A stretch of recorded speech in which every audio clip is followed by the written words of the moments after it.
জাকিয়ে শীত পড়েছে, আর এই শীতে যদি বাড়িতে এরকম গরম গরম চিকেন স্টু বানিয়ে নেওয়া যায় তাহলে কিন্তু ব্যাপারটা জাস্ট জমে যাবে। তাই আজকে আমি তোমাদের সাথে একটা দারুণ স্বাদের চিকেন স্টুর রেসিপি শেয়ার করব, যেটা হেলদি তো বটেই, তার সাথে সাথে টেস্টিও।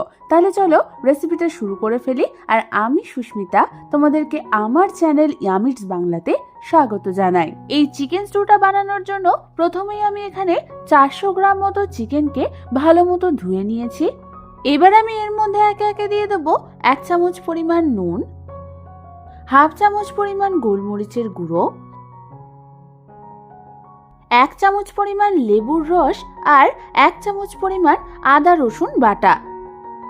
এবার আমাদের এই সমস্ত কিছুকে চিকেনটার সাথে ভালো মতো মাখিয়ে নিতে হবে। তোমরা দেখো আমাদের চিকেনটা কিন্তু ভালো মতো সমস্ত কিছুর সাথে মাখানো হয়ে গেছে। এবার আমি এটাকে ম্যারিনেট হতে রেখে দেবো কমপক্ষে আধ ঘন্টার জন্য। এবার আমি অন্যদিকে গ্যাস জ্বালিয়ে একটা কড়াই বসিয়ে দিলাম, আর তার মধ্যে আমি দিয়ে দিলাম 1 টেবিল চামচ পরিমাণ সাদা তেল আর 1 চামচ পরিমাণ বাটার। তেল আর বাটারটা গলে এলে আমি ওর মধ্যে একে একে ফোড়নের জন্য দেব 1খানা তেজপাতা, 1খানা দারচিনি, 8 থেকে 10টা মতো গোটা গোলমরিচ, 3খানা লবঙ্গ আর দিয়ে দেবো 4খানা মতো এলাচ। এবার আমাদের ফোড়নটাকে কিছুক্ষণের জন্য হালকা হাতে একবার নাড়াচাড়া করে নিতে হবে। ভালো মতো নাড়াচাড়া করার পর আমি এর মধ্যে দিয়ে দেবো 1 টেবিল চামচ পরিমাণ কুচনো রসুন আর দিয়ে দেবো 1 চামচ পরিমাণ কুচনো আদা। আদা আর রসুন কুচিটা দিয়েও আমাদের এটাকে মিডিয়াম ফ্লেমে 1 মিনিটের জন্য হালকা হাতে একটু ভেজে নিতে হবে। যতক্ষণ আদা রসুনটা ভাজা হচ্ছে ততক্ষণ আমি তোমাদের দেখিয়ে দিই এই চিকেন স্টু বানানোর জন্য আমি কিছু ভেজিটেবলস কেটে নিয়েছি সেগুলো। প্রথমেই আমি এখানে নিয়ে নিয়েছি 8টা মতো লম্বা লম্বা করে কাটা বিনস, একখানা ছোট সাইজের অর্ধেকটা ডুমো ডুমো করে কাটা পেঁপে, একটা ছোট সাইজের ডুমো করে কাটা ক্যাপসিকাম, একখানা মিডিয়াম সাইজের গাজর, একখানা কুচনো টমেটো, 3খানা ছোট সাইজের অর্ধেক করে কাটা আলু, আর নিয়েছি 3টে মতো এরকম বড় বড় করে কাটা পেঁয়াজ আর একখানা চেরা কাঁচা লঙ্কা। এবার আমাদের এই আদা রসুন ভাজার পর প্রথমে এই তেলের মধ্যে ছেড়ে দিতে হবে কেটে নেওয়া পেঁয়াজগুলোকে।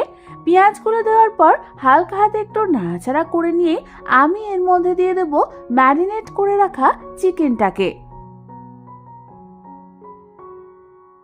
চিকেনটাকে তেলে দেওয়ার সাথে সাথে আমাদের এটাকে হাই ফ্লেমে প্রায় 3 থেকে 4 মিনিটের জন্য নাড়াচাড়া করতে হবে।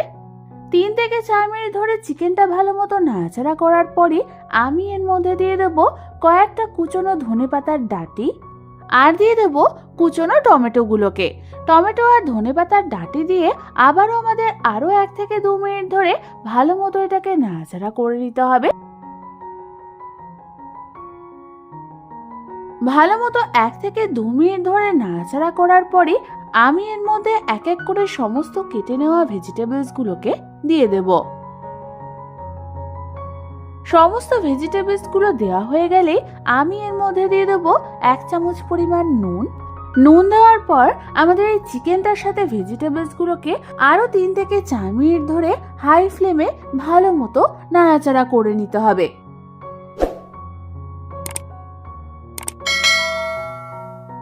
3 থেকে 4 মিনিট ধরে ভালো মতো সমস্ত কিছুকে নাড়াচাড়া করে মিশিয়ে নেওয়ার পর আমি এর মধ্যে দিয়ে দেব মেজারমেন্ট কাপে প্রায় 2 থেকে 2.5 কাপ পরিমাণ গরম জল। তোমরা চিকেন স্টুতে যেরকম ঝোল চাও সেই অনুযায়ী তোমরা এখানে জল অ্যাড করবে। জল দেওয়ার পর হালকা হাতে আমাদের একটু নাড়াচাড়া করে নিতে হবে। নাড়াচাড়া করে নিয়ে আমাদের এটাকে হাই ফ্লেমে রেখে দিতে হবে যতক্ষণ না এটা ফুটে উঠছে। বেশ কিছুক্ষণ পর তোমরা দেখো আমাদের চিকেন স্টুয়ের ঝোলটা ফুটে উঠেছে।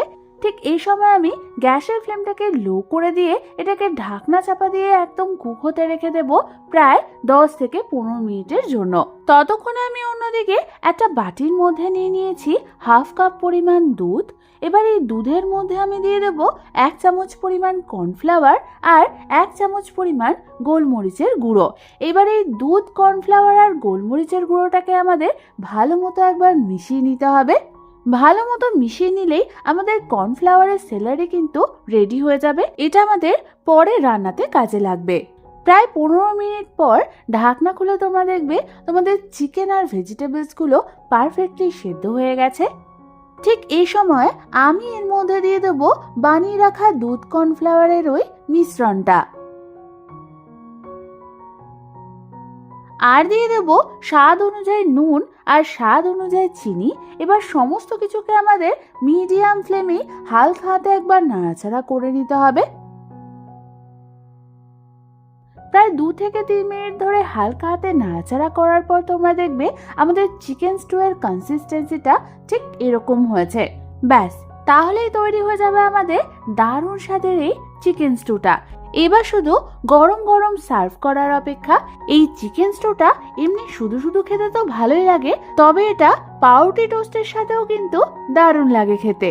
তাহলে আর দেরি না করে বাড়িতে যে কোনো একদিন ঠিক এইভাবে চিকেন স্টু বানিয়ে দেখো। আশা করি তোমাদের বাড়ির সকলেরই খুবই ভালো লাগবে খেতে। এই রেসিপিটা বাড়িতে ট্রাই করলে কিন্তু অবশ্যই আমাকে কমেন্টসে জানিও কেমন লাগলো। আর এই রেসিপিটা ভালো লেগে থাকলে একটা লাইক অবশ্যই করে দিও। এরকম দারুণ দারুণ আরো রেসিপি আমার কাছ থেকে পেতে হলে আমার চ্যানেলটাকে সাবস্ক্রাইব করতে কিন্তু একদম ভুলো না। তোমাদের যদি কোনো রেসিপির রিকোয়েস্ট থাকে সেটাও আমাকে কমেন্টসে জানিও, আমি অবশ্যই তোমাদের সাথে শেয়ার করব। আজ তাহলে পর্যন্তই, আমি আবার চলে আসবো তোমাদের কাছে নতুন কোনো রেসিপি নিয়ে।